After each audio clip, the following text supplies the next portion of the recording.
Hello guys, welcome back. और इस video में हम लोग TCS NQT का एक कोडिंग प्रॉब्लम देखेंगे। तो सबसे पहले प्रॉब्लम को पढ़ते हैं। हमें क्या करना है, आर्मस्ट्रॉन्ग नंबर को फाइंड करना है। तो हमें एक नंबर इनपुट लेना है और अगर वो आर्मस्ट्रॉन्ग है तो क्या प्रिंट करना है, यस। अगर वो आर्मस्ट्रॉन्ग नहीं है तो क्या प्रिंट करना है, नो। तो सबसे पहले हम लोग प्रॉब्लम को समझते हैं, ठीक है, फिर हम लोग कोड करेंगे इसको। सपोज करिए कि यूज़र ने इनपुट किया 153, ठीक है। तो ये कितने डिजिट का नंबर है, 3 डिजिट का, 1 2 3। तो आप करोगे क्या, सारे डिजिट इसके निकालोगे और हर डिजिट 3 टाइम्स मल्टीप्लाई होगा। क्यों 3 टाइम्स मल्टीप्लाई होगा, क्योंकि नंबर ऑफ डिजिट कितने हैं, 3 हैं। और फिर उसको क्या कर देंगे, ऐड कर देंगे। तो 1 का लिए 1 इंटू 1 इंटू 1, वैसे ही 5 का लेंगे 5 इंटू 5 इंटू 5 प्लस फिर 3 निकालेंगे एंड 3 का भी ऐसे ही करेंगे 3 इंटू 3 इंटू 3। और जब इसको आप ऐड करोगे तो वो कितना आ जाएगा, 153, जो कि आपका ओरिजिनल नंबर था। अगर दोनों नंबर मैच कर गए तो ऐसे नंबर को हम लोग आर्मस्ट्रॉन्ग नंबर बोलते हैं और हमें स्क्रीन पे क्या डिस्प्ले करना है, यस।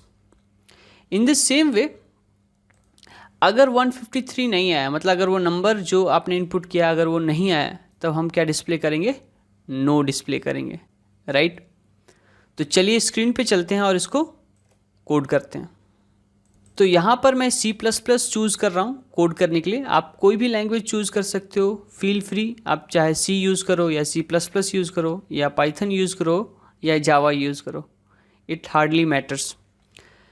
और बड़ा इजीली आप समझ भी जाओगे। अगर आपको किसी और लैंग्वेज में कोड चाहिए, जैसे जावा में चाहिए या पाइथन में चाहिए, तो आप कमेंट करके मुझे बताओ, मैं आपको सोर्स कोड प्रोवाइड करूँगा।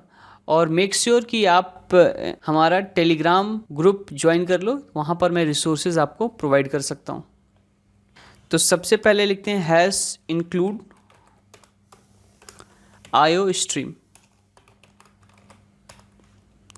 फिर यहाँ लिखेंगे यूजिंग नेम स्पेस std, और सबसे पहले बनाते हैं हम लोग मेन फंक्शन, ठीक है। और यहाँ पर एक वेरिएबल डिक्लेयर करते हैं int n, जो कि नंबर को इनपुट लेके स्टोर करेगा। तो यहाँ पर लिखते हैं cin n। और हम लोग एक फंक्शन बनाते हैं काउंट डिजिट, क्योंकि यहाँ डिजिट काउंट करना बड़ा इंपॉर्टेंट है। जैसे कि एक और एग्जांपल देखते हैं, जैसे हम बात करते हैं 1 2 5 3, 1 2 5 3।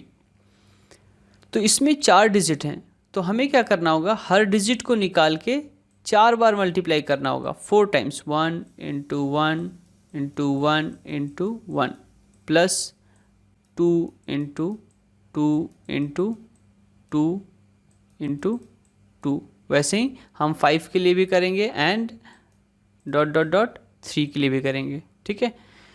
तो हमें डिजिट पता होनी चाहिए कि उस नंबर में कितने डिजिट्स हैं, क्योंकि जितने डिजिट्स होंगे उतना ही हमें मल्टीप्लाई करना है, राइट। तो यहाँ पर एक फंक्शन बना लेते हैं काउंट डिजिट्स, और उसमें n पास कर देंगे और वो फंक्शन क्या रिटर्न करेगा, जितने भी डिजिट्स होंगे, 3 होंगे तो 3 रिटर्न करेगा, 4 होंगे तो 4 रिटर्न करेगा, राइट। तो ऊपर जाते हैं और यहाँ लिखते हैं int काउंट डिजिट्स, और इनपुट में क्या लेते हैं, नंबर, राइट। अब यहाँ पर हमें क्या करना है, डिजिट्स को काउंट करना है। तो एक वेरिएबल ले लेते हैं काउंट इक्वल टू 0, और वाइल लूप का यूज़ करते हैं n नॉट इक्वल टू 0। जब तक n 0 नहीं हो जाता तब तक ये प्रोसेस रिपीट करना है। कौन सा प्रोसेस, हम हर बार एक नंबर को रिड्यूस करेंगे, ठीक है, n equal to n divided by 10। इससे होगा क्या, जैसे आप नंबर लेते हो 4 5 6, अगर आप इसको 10 से डिवाइड करते हो तो क्या आएगा, 45.6। अब पॉइंट की वैल्यू लॉस्ट हो जाएगी, क्यों? क्योंकि ये इंटीजर है, तो बचेगा क्या? 4 5। तो एक डिजिट आप रिमूव कर दे रहे हो, ठीक है। हर बार एक डिजिट रिमूव करेंगे और रिमूव करने के बाद क्या करेंगे, हम काउंट की वैल्यू को इंक्रीज कर देंगे। So simple, right. इस तरीके से हम लोग डिजिट को काउंट कर सकते हैं और लास्ट में क्या कर देंगे, रिटर्न काउंट, राइट। काउंट को रिटर्न कर देंगे। अब देखिए यहाँ पर डिजिट काउंट होके आ जाएगा डिजिट काउंट्स में। अगर आप चाहो तो यहाँ पर आप प्रोग्राम को अपने टेस्ट भी कर सकते हो। ऐसा करना इसलिए ज़रूरी है ताकि ऐसा ना हो कि आपने पूरा कोड कर दिया और फिर लास्ट में टेस्ट कर रहे हो और एरर पता ही नहीं चल रहा है, क्योंकि कोड जितना बड़ा होता जाएगा एरर डिबग करना उतना डिफ़िकल्ट होते जाएगा। बेसिकली ये मैं बता रहा हूँ जब आप कोडिंग कर रहे हो किसी कंपनी के लिए, ठीक है। जब घर पे कोडिंग कर रहे हो तब तो कोई दिक्कत नहीं है, आपके पास बहुत ज़्यादा टाइम है। लेकिन जब आप TCS NQT के लिए कोड कर रहे हो तो आपके पास लिमिटेड अमाउंट ऑफ टाइम है। तो आप क्या कर सकते हो, थोड़ा थोड़ा कोड करके आप टेस्ट कर सकते हो ताकि मिस्टेक अगर हो तो पता चल जाए। अब मैं इसको रन करता हूँ और यहाँ एंटर करता हूँ 153। तो हमारा आउटपुट क्या आना चाहिए, 3, क्योंकि 3 डिजिट्स हैं। बिल्कुल सही। एक और नंबर के लिए टेस्ट कर लेते हैं और इनपुट करते हैं 1 2 5 3। इस पर हमने 4 डिजिट इनपुट किया है तो 4 आना चाहिए। ठीक है, यहाँ तक हमारा प्रोग्राम बिल्कुल सही काम कर रहा है। अब हमें क्या करना है, अब हमें एक एक डिजिट निकालना है और उसको उतने टाइम मल्टीप्लाई करना है। तो एक वेरिएबल ले लेते हैं सम इक्वल टू 0, राइट। और यहाँ लिखते हैं while n not equal to 0 और एक एक डिजिट निकालेंगे int d equal to n modulus 10। इस तरीके से क्या होगा, लास्ट डिजिट एक्सट्रैक्ट होके d में आ जाएगा। अच्छा, अब d को उतना मल्टीप्लाई करना है तो हम लोग क्या यूज़ कर सकते हैं, यहाँ लूप लगा सकते हैं, नहीं तो पाव फंक्शन बहुत बढ़िया है, पाव यूज़ कर लेते हैं और बेस में d लिख देंगे और डिजिट्स। तो ये बेसिकली क्या करेगा, d जो कि डिजिट होगा, जैसे आप मान लो नंबर है 4 5 6, तो पहली बार में d क्या आया होगा 6, और डिजिट्स में क्या होगा, डिजिट्स में नंबर ऑफ डिजिट्स होंगे। तो इस केस में क्या होगा, डिजिट्स 1 2 3, तो 3 होगा, राइट। तो ये फंक्शन क्या करेगा, 6 टू द पावर 3। तो बेसिकली क्या हो रहा है, 6 3 टाइम मल्टीप्लाई हो रहा है, राइट। तो पावर फंक्शन किस में है, मैथ लाइब्रेरी में है। तो मैथ हेडर फाइल को इंक्लूड कर लेते हैं और यहाँ लिखते हैं इंक्लूड। ये सी वाला ही मैथ है तो सी मैथ हम यहाँ पर यूज़ करना प्रिफर करेंगे, ठीक है, सी मैथ। और फिर नीचे आते हैं और इसको क्या करेंगे, सम में स्टोर कर लेंगे। तो sum equal to sum plus this, right. और नंबर को रिड्यूस कर लेंगे।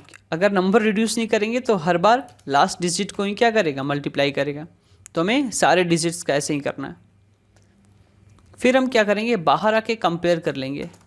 If sum equal to n, तो बेसिकली n तो 0 हो गया होगा, तो n को हमें प्रिजर्व करना होगा। तो यहाँ पर एक n1 ले लेते हैं और n1 में क्या रख लेते हैं, n रख लेते हैं। और यहाँ भी कंपेयर किससे कराएंगे, n1 से कंपेयर कराएंगे। अगर दोनों इक्वल है तो बड़ा इजीली हमें क्या पता चल गया कि वो नंबर क्या है, आर्मस्ट्रॉन्ग है। अब ये नंबर आर्मस्ट्रॉन्ग है तो हमें क्या प्रिंट करना है, यस प्रिंट करना है। तो यस प्रिंट कर देंगे। एल्स हमें क्या प्रिंट करना है, सी आउट में हम दे देंगे नो, राइट। अब रन करते हैं। अच्छा, इस यहाँ पर वही टेस्ट केस लेते हैं जो प्रेप इंस्टा पर दिया हुआ है। जैसे 153 लेते हैं तो क्या होना चाहिए, यस आना चाहिए। तो यहाँ पर जाते हैं और 153 लिखते हैं तो क्या आना चाहिए, यस। बिल्कुल सही। सारे टेस्ट केसेस मैच कर लेते हैं। अगला क्या है, 120। तो 120 में क्या आना चाहिए, नो। नो आ रहा है, बिल्कुल सही। नेक्स्ट देख लेते हैं 1253। तो यहाँ पर टाइप करते हैं 1253। नो बिल्कुल सही आ रहा। अब आखिरी बचा, इसको भी टेस्ट कर लेते हैं। 1634, इसमें क्या आना चाहिए? इसमें यस आना चाहिए। तो फ्रेंड्स यस आ रहा, बिल्कुल सही काम कर रहा है। तो इस तरीके से हम लोग ये प्रॉब्लम सॉल्व कर लिए।